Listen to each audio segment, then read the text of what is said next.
It was a massive challenge. It's terrifying to think about trying to be someone else who actually exists, who's still alive, and did have such a, incredible career and such an interesting relationship with Mr. Hitchcock. I, of course, watched everything I could on her films, read everything I could, and was lucky enough to speak to one of her family members who is very close with her and gave me amazing tidbits of information to help me get in. What's the way in to this woman? And that was my best resource.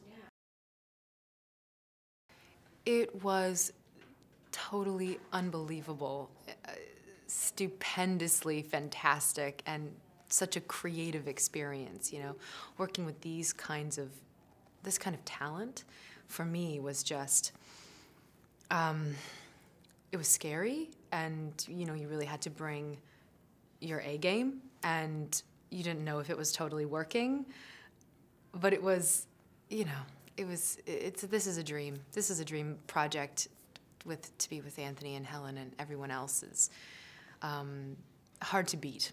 This one is going to be hard to beat for sure. He is an incredible combination of confidence and yet, and like humility. He would come on set and he knew exactly what he wanted, but then he would say, well, what happens now? What do we do now? I've never done this before. And he'd look around and people would say, okay, well, so let's move. We'll cut and we'll go to this angle. He's like, great, okay. So he had this amazing ability to kind of disarm you because he's not pretending that he knows everything, and he's asking for advice and listening to other people's opinions, which is why you surround yourself with great people so you can, you have these resources to tap into. But at the same time knew exactly what he wanted. Performance-wise, and would guide you down a path and take you this way and then turn you this way, but was never insecure about it. And I think that's a really rare combination of elements, and the absolute best combination of elements when you're speaking about a director.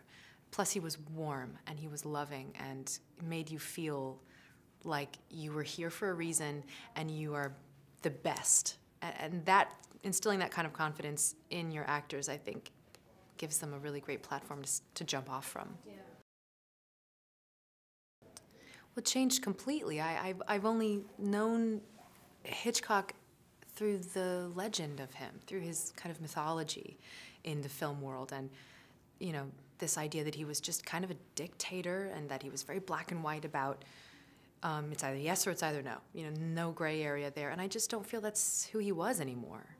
I feel like there was so much more to this man, and such a humility to him, and an insecurity and a fragility to him, and amazing compassionate sense of humor, which is what I think him and his wife shared. A love of film and a love of laughter. And he was funny and clever and dark and witty and, kind of perverted in a wonderful way.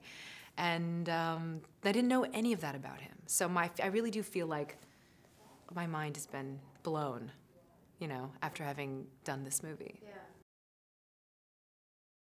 Definitely not. I mean, I think you could probably go as far to say that she was his co-director, whether she was ever credited for that or not.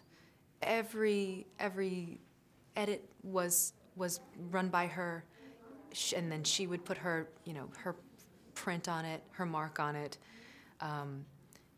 Everything that he did, he looked to her for approval and her opinion. And for example, she was the person that said, kill off your lead character after 30 pages. That's a risky thing to say. And that was one of the most brilliant moves of this film and of his entire career, I think. So no, she was essential in his success